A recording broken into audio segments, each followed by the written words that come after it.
Well, now to the big story here in Michigan, the state Supreme Court overturning Governor Whitmer's coronavirus executive orders. About an hour ago, the governor took questions from local media for the first time since the decision came down on Friday. We want to play that video for you now.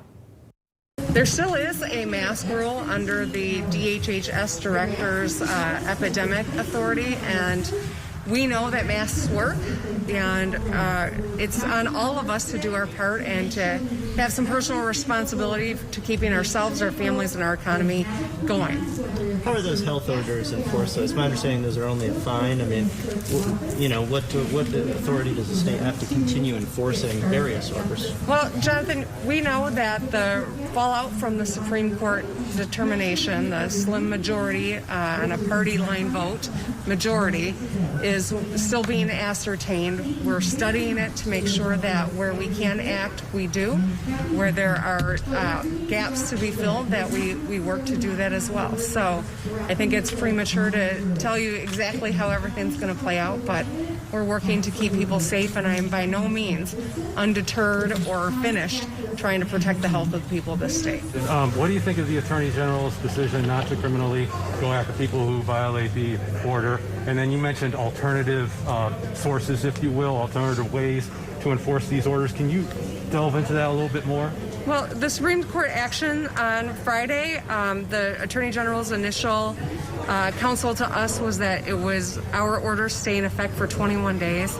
I'm not sure where that is, and that's why we're seeking clarity from the court today. You'll be seeing that later. Has work been made with you and either Senate Majority Shirkey or Speaker Chatfield on working together to fill some of these executive orders? You know, I know that our staff has connected. I also know that they only have a couple of days on the calendar between now and the election. So they may have to rearrange their calendars and get back to Lansing. Let's bring in political reporter Rick Albin now. So, Rick, what are the chances the governor and the legislature work together to put some rules back on the books? Well, I think it's highly likely that they can work together. The governor is right. There are not a lot of session days planned between now and the election. Already the House has canceled their session for tomorrow, effectively, and I don't know if the Senate is going to meet. I haven't gotten clarity on that. But if they don't meet, if the Senate doesn't meet and follows the House lead, they only have 3 days between now and the November election where they can meet. Of course, the legislature can be called back into session at any time, so that's really not the problem. The problem is, where are you going to find, pardon me, that agreement?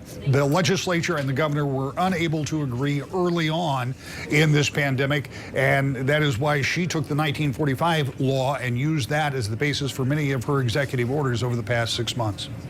All right, Rick, a lot of viewers have been asking us if businesses still have the right to require masks. What's your understanding on that front? Well, let's start with, I'm not a lawyer, but let's talk about what businesses can do. They can require certain things like wearing shirts or shoes or those type of things that aren't law, but they require them nonetheless. So yes, I believe they could require masks, but it's not just the businesses. There are other entities within the government. Both MIOSHA and the Michigan Health and Human Services Department have the ability to issue certain rules. You heard the governor say a mask rule is still in place because the Department of Health and Human Services put one in place. There's a lot of confusion and likely to be more confusion over the next few weeks as this all gets sorted out. But I think you'll be hearing from the legislature. In fact, I expect to talk to the Speaker of the House later this afternoon and start to get some clarity.